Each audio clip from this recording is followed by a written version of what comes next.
Hola a todos, bienvenidos al segundo vídeo del van tour de nuestra furgoneta. Para los que no hayáis visto el primer vídeo, os dejamos el enlace en la descripción. En el primer vídeo os enseñamos toda la parte exterior. En este os vamos a enseñar nuestro salón comedor. ¡Comenzamos!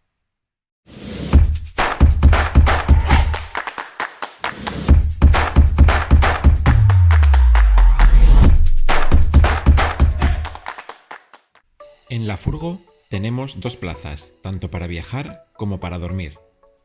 Queríamos una zona de salón cómoda para poder estar tranquilamente descansando o viendo la tele. No queríamos tener que usar los mismos asientos de conducir para estar descansando, así que decidimos colocar la parte del salón al fondo de la furgo. Disponemos de un sofá muy cómodo, de 1,30 de ancho. Bajo él se encuentra el depósito de agua limpia, las bombas, vasos de expansión, etc. Esta mini cheslón resulta muy cómoda.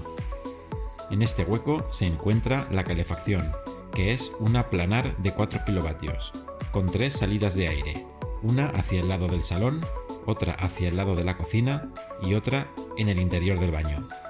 Todas ellas con salidas totalmente orientables. Aquí tenemos dos tomas de corriente a 220 voltios y dos tomas de USB para poder cargar o conectar nuestros dispositivos. La mesa la podemos abatir contra la pared y así disponemos de más espacio. Cuando necesitamos la mesa para comer o tomar algo, solo la tenemos que bajar, extender la pata y colocarla en la posición que queramos. En esta zona tenemos una pequeña ventana, suficiente para ventilar y para poder tener visión del exterior desde el sofá. Aquí tenemos la televisión. Esta tiene dos posiciones. Esta, que es la posición de viajar, y esta otra en la parte de abajo, que es para verla desde el sofá. En la posición de arriba también sirve para verla desde la cama. La televisión se sujeta en un soporte estándar al que le hemos puesto este mullido para evitar que se desplace con las curvas. Hemos ideado un pestillo que la bloquea en la parte inferior del soporte y que se activa de forma eléctrica. Así resulta muy fácil cambiarla a la posición de abajo.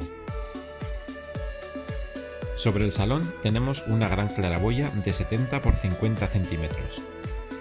Esta tiene mosquitera, oscurecedor y luz LED integrada.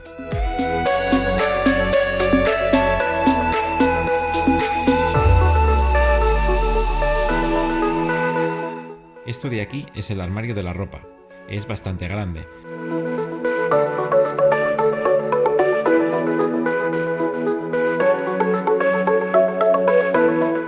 Dispone de una balda en la parte superior, barra para colgar la ropa, y aquí tiene otra balda. Y en esta parte de abajo aún tiene otro hueco enorme para más almacenaje. Bajo esta balda se encuentra la batería y todo el sistema eléctrico, pero eso lo veremos en otro vídeo. Hasta aquí el segundo vídeo del van tour de nuestra furgoneta. En los enlaces de la descripción os dejamos algunos de los artículos que hemos utilizado para esta zona. Esperamos vuestros likes y vuestros comentarios con cualquier duda o consulta o simplemente para decirnos qué os parece nuestro salón. Suscribiros al canal y darle a la campanita para que os avisemos cuando subamos el siguiente vídeo del van tour de nuestra furgoneta. Nos vemos pronto.